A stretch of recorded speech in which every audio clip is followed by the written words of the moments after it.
So we were in chapter number 8, that is triangle and its properties. Today we will learn about angle bisector of a triangle and incenter. Let us define these terms. The angle bisector of a triangle is the line segment that bisects an angle of the triangle and has its other end on the opposite side of the angle. So angle bisector basically एक line segment होता है जो कि angle को bisect करता है, यानी कि angle को half में divide करता है, and it always meet on the opposite side of the angle.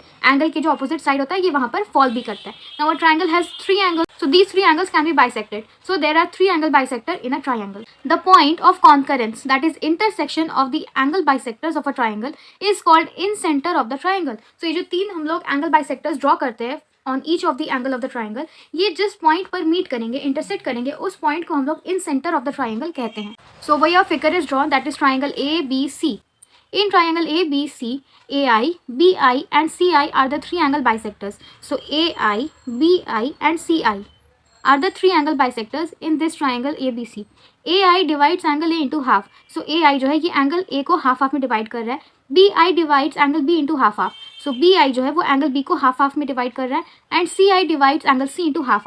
So angle C को यहाँ पर CI divide कर रहा है half में. Now AX, BY and CZ ये तीनों ही एंगल बाइसेक्टर्स हैं. यहाँ पर हमने AI, BI and CI इन तीनों को एक्सटेंड कर दिया है so that they meet the side, opposite side of the angle. So AX, BY and CZ are the three angle bisectors. They intersect at the point I. So this point I, where all these three angle bisectors are meeting or intersecting, this is called the incenter for triangle ABC. So ये हमारा है incenter. I is the incenter. IX is perpendicular to BC. Now ये जो IX है जिसको हमने produce किया है so that it can meet BC, तो ये जो IX है ये BC पर perpendicular फॉर्म कर रहा है. Similarly, IY is perpendicular on AC and IZ is perpendicular on AB. ये तीनों ही perpendicular यहाँ पर फॉर्म कर रहे हैं जब इनको प्रोड्यूस किया गया है to meet the side. IX equals to IY equals to IZ. और इन तीनों को अगर हम लोग मेजर करेंगे तो ये तीनों ही इक्वल हैं. They are equidistant. So we can say that the incenter is equidistant from these sides. So thus the incenter of a triangle is equidistant from its sides.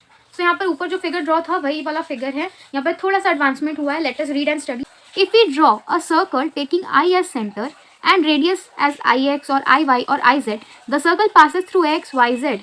तो यहाँ पे क्या किया गया है, अभी तक हमने जितना पढ़ा है उससे हमें पता चला है IX, IY and IZ are equal. It means that the incenter is equidistant from these sides. So I को हमने center माना है and taking IX or IY or IZ as the radius we have drawn a circle. तो ये जो circle है ना ये X, Y, Z इन तीनों पॉइंट से पास कर रहे हैं. So this circle is called incircle of triangle ABC. Last video में हमने सर्कम सर्कल पढ़ा था और यहाँ पर हम लोग इन सर्कल पढ़ेंगे. अब आप भूल सकते हो कि इन सर्कल अंदर होता है कि बाहर होता है. इन सर्कल में इन आ रहा है. इट मीन्स जब भी सर्कल ट्रायंगल के अंदर है इट मीन्स इन सर्कल. सो अगर आपको इन सर्कल पता है तो सर्कम सर्कल आपको पता चल जाएगा. इन सर्कल ट्रायंगल के अंदर सर्कल और सर्कम सर्कल हो गया ट्रायंगल के बाहर सर्कल. तो IX equals to IY equals to IZ is called inradius. तो इन सर्कल में ये जो रेडियस हैं ये इन रेडियस कहलाते हैं. तो यहाँ पर कुछ डेफिनेशंस दिए गए इन सर्कल, इन सेंटर और इन रेडियस के बारे में. The in circle of a triangle is a circle that just touches the sides of the triangle. तो ये एक सर्कल होता है जो कि ट्राइंगल के अंदर होता है and it touches all the sides of the triangle. Now the centre of incircle is called incentre of a triangle and the radius of incircle is called the inradius. Now let us move to worksheet 8. Write whether the following statements are true or false. Correct the false statement to make them true. Number 1. The angle bisector of a triangle meet at its circumcenter. No, this is false because we have read that the point where the angle bisectors meet is called incenter, not circumcenter. So we will write over here false and यहाँ पर हम लोग correct statement भी लिखेंगे.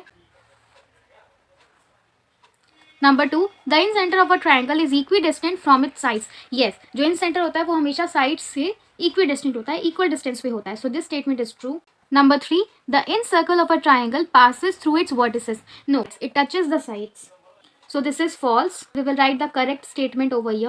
So the correct statement is the incircle of triangle touches the sides of the triangle. And last, number 4, the incenter of a triangle always lies in the exterior of the triangle. No, incenter always lies in the interior of the triangle. So we will write over here false and we will write the correct statement over here. So the incenter of a triangle always lies in the interior of the triangle. So here ends worksheet 8. This was all in today's session. I hope the video was helpful to you.